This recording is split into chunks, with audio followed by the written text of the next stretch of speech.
Halo bro, assalamualaikum warahmatullahi wabarakatuh bro. Selamat sore, selamat beristirahat buat bro-bro semua, dan selamat menjalankan ibadah puasa bagi yang menjalankannya.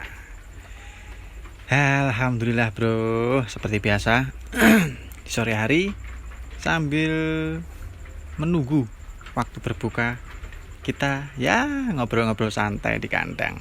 Hehe. Oke, bro. Kali ini saya mau berbagi tentang awal mula saya beternak domba. Itu kapan sih sebenarnya? Terus sudah berapa lama? Kan bro-bro banyak yang bertanya seperti itu. Kok langsung beternak sebanyak ini, seperti mendadak dan lain sebagainya. Oke, jadi gini bro ya. Awal mula saya beternak domba itu sudah hampir berapa ya? Sudah hampir 1 tahun lah bro. Kok hampir 1 tahun? Ya belum ada sih. Yang 1 tahun itu kambing. Jadi saya beternak kambing dulu ya. Beternak kambing itu sudah ada 1 tahun lah kalau kambing. Jadi di sela-sela saya beternak kambing itu saya mencoba domba. Kemarin tuh paketan 1 pejantan terus 6 betina. Dan alhamdulillah sudah mulai beranak. Terus di situ saya mulai banyak mendapatkan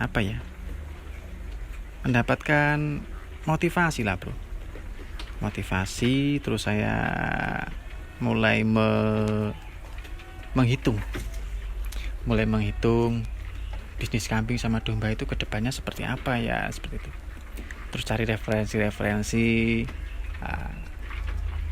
pasarnya kambing sama domba itu lebih luas mana. Terus dan saya lihat gini bro, peternak besar itu rata-rata di domba. Yang kambing itu ada, tapi kan tidak seberapa. Ya kambing mungkin yang agak besar ya di kontes dan lain sebagainya. Namun menurut saya semua itu tergantung selera ya. Kalau selera kontes mungkin bisa milih di kontes. Kalau seleranya di wilayah-wilayah tertentu seperti kambing itu kan menurut saya wilayahnya tertentu ya. Apalagi di tempat saya ya, khususnya tempat saya ini mayoritas kambing. Bahkan domba sangat jarang untuk saat ini loh ya. Nggak tahu ke depan. Makanya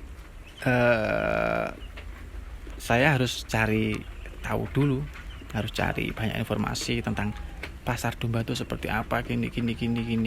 Karena kan di tempat saya kan mayoritas kambing gitu loh bro, di wilayah saya. Tapi kan di wilayah saya ini sebagian sana sudah mulai banyak domba, sebagian sana masih kambing, sebagian sana sudah full domba gitu.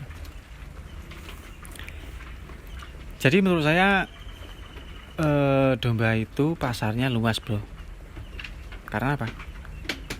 Kalau dilihat itu tadi, karena kalau dilihat dari populasi peternak besar rata-rata domba, ya bisa saya simpulkan berarti pasarnya lebih luas daripada kambing. Ya, yang kedua, menurut saya itu bisa dihitung bro, bisa dikalkulasi dalam arti dalam segi bisnis bro. Ya mungkin bro semua pasti juga sudah menghitung misalkan kita pelihara indukan sekian dalam jangka waktu sekian, nanti akan menghasilkan sekian. Nah, itu menurut saya kalau domba bisa dihitung, bisa diperinci sedemikian rupa.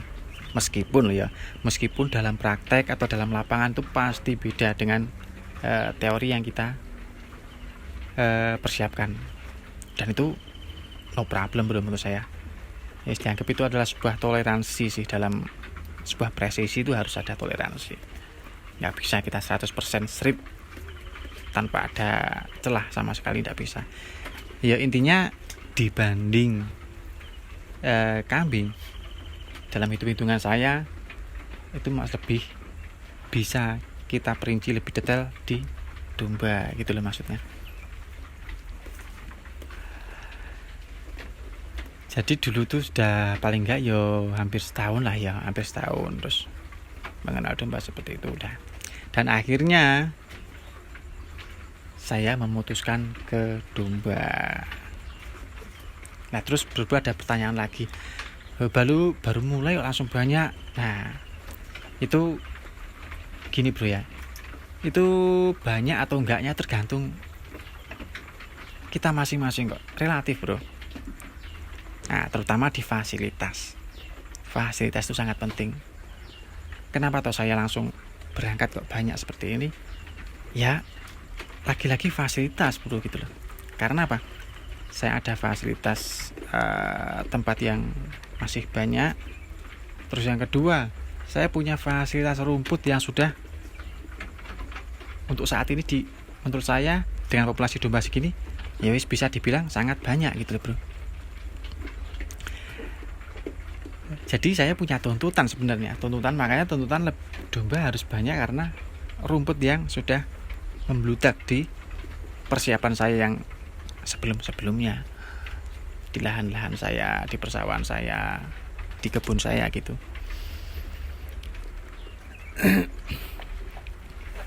Lah kok nggak dijual aja? Nah, banyak sih yang bilang seperti itu.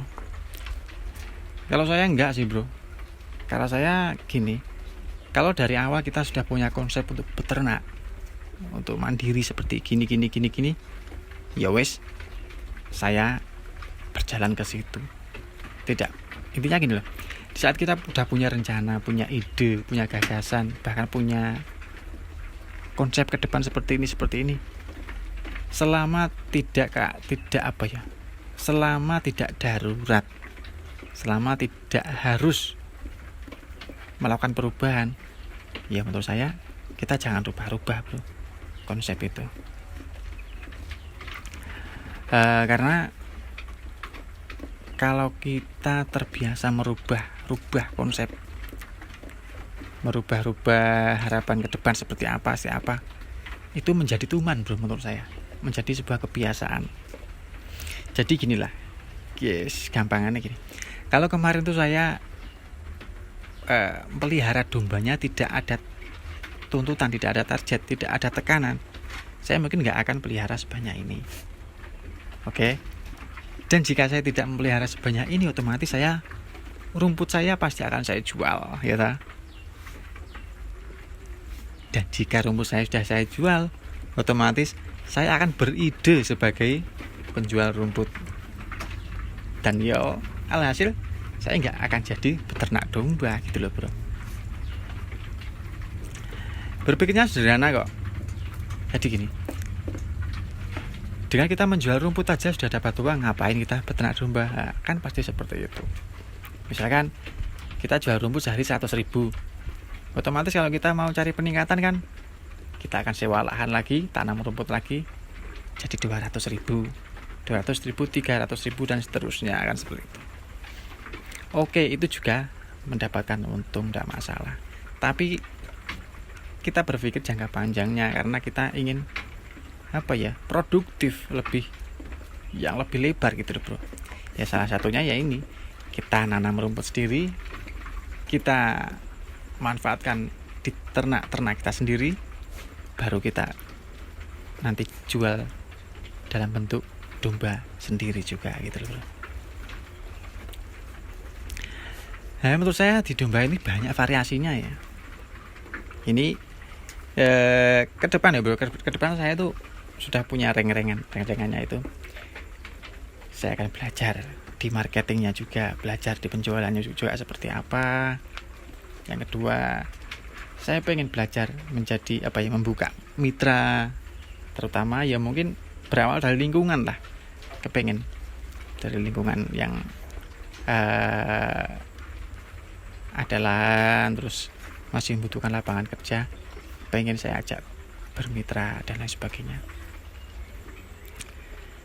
Yang ketiga, kalau kita pengen, apalagi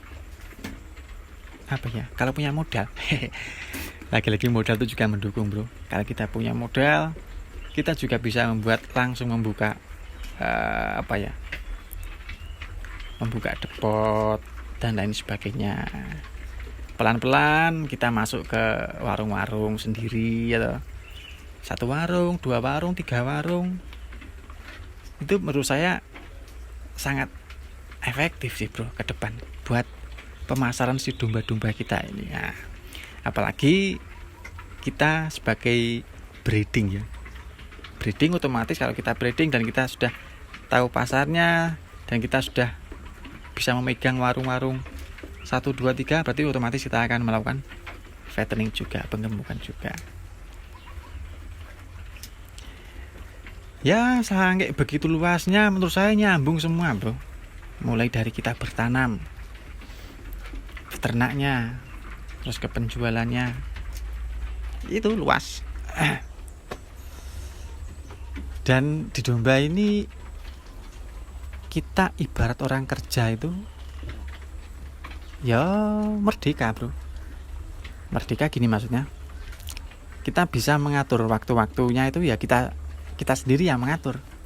Misalkan besok ada kerepotan jadwal ngarit, berarti bisa kita tunda, oke, besoknya lagi.